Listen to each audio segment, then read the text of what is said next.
Right, I'm going to try and get through this bit first without welling up, as I have been for the rest of the week.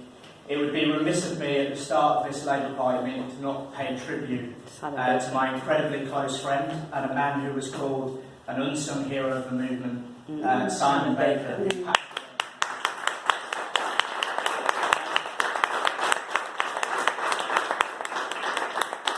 Some of you may not know Simon's name, but you'll know his work, from Ealing Labour for Corbyn to the Labour Voices series that's been online recently, to the fantastic Labour Party broadcast that he was behind, including the Our Towns video. Simon was a hero of the movement. He'll be sorely missed as a friend, and he'll be even sorely missed by the movement. But looking out, seeing a full room tonight, I hope that wherever he is, he's looking down, know the movement's alive and well, and that we're ready to finish the fight that he was part of. And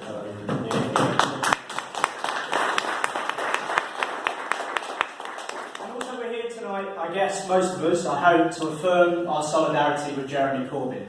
As Matt spoke about earlier, we've had a situation over the last week or so where leaks from within the civil service have cast doubt on Jeremy Corbyn's fitness and health. I can say one thing for sure, he's fitter than me. I know from speaking to him he runs a 5k faster than I do, and I'm pretty sure he's more fit and competent than Boris Johnson. So I think we can safely say that Jeremy's fitness to lead is something that we are in no doubt about.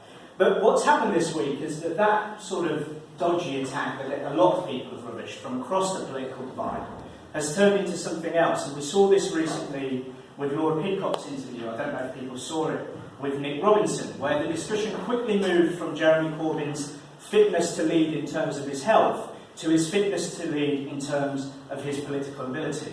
And Laura was brilliant. She turned around and said, you know, Nick, are you just bored? Like, you don't even want to talk about the issue of the civil service potentially trying to disrupt a Corbyn government. Instead, we need to now move on to whether we're in effective opposition or whether Jeremy is doing his best in Parliament.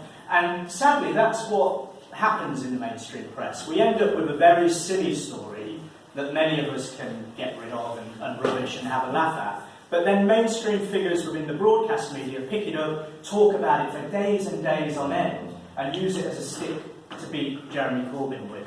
Now, I don't have any doubts about Jeremy Corbyn's ability in terms of his politics, just like I don't in terms of his health. We're talking about a man who has been twice democratically elected the leader of the Labour Party by overwhelming majorities. And we're talking about a man who has also been on the right side of history throughout his time in Parliament. And so I have every single...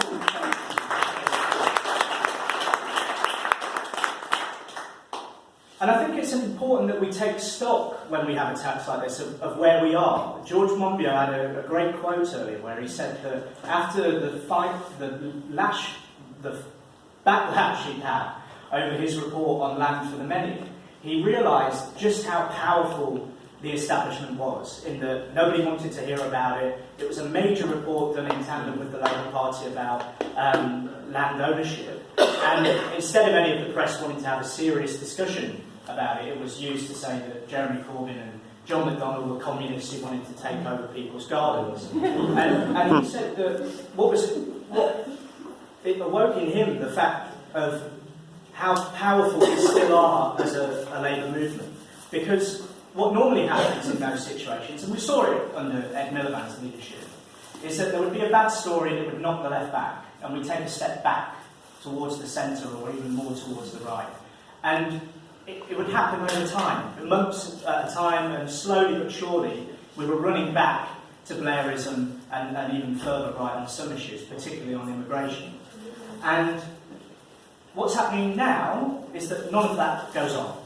We have stood firm on the major issues. We are still an anti-austerity party, despite being rubbished and Jeremy's name being dragged through the press over the last 3 years. And we still stand strongly on that message. We haven't been kicked back on the austerity argument. And I think that that is really important. It's particularly important with the threat looming over us of a Boris Johnson premiership. Now, what does that mean for us? Well, for most people in this room, it's awful. But for people in the square mile, it means further tax cuts, more lack of regulation. And as he said at the hustings just a week ago, no politician had did more for the bankers after the 2008 financial crisis than he did. I think that Labour should have that message on a billboard, online, across every single city.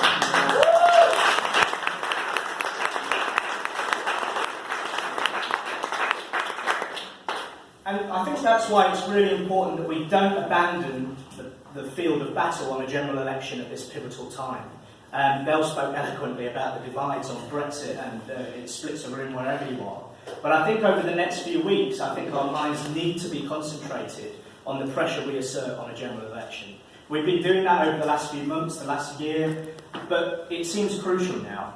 I mean, you look at the likes of Dominic Green and Ken Clarke, and you would have to trust a Tory to believe that they will rebel against Johnson, which isn't something that's easy to do, I know. But there is a very real chance that Boris Johnson could just be Prime Minister for one day. And I think that what we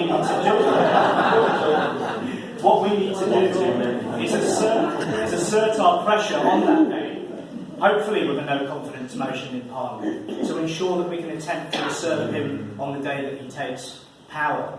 And I think it's possible. And I think it would be wrong of us to neglect that issue at this moment in time when it seems that there's a decent chance of it happening. And what an amazing thing it would be to have that opportunity to remove Boris Johnson, who's dreamt of this moment since he was 5 years old. He's elected Tory party leader, and he's only able to strut around for one day saying that he was Prime Minister. It would be a glorious, glorious day indeed. And so I'll finish on this note. I think this week, with everything with Simon and with everything that's been going on politically, I'm made more and more aware of how brilliant our movement is when we're all together. And you know, you take it for granted a lot of the time. I certainly take it for granted with some friendships you create and so on. You let them fall by the wayside.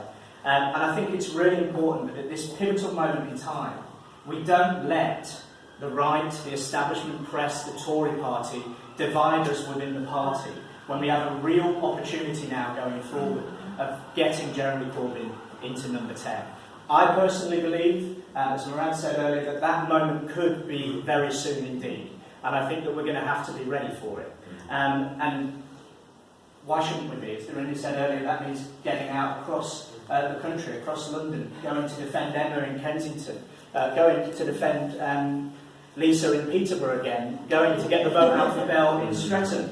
It's going to be a real fight, but it's one that we should all be up for, and I'm sure that we am. So let's grab that opportunity with both hands. I think it's coming. I hope you're ready for the fight. I know I am. I know Jeremy is. He's fit and ready for it. I'm sure he's prepping with 10k runs.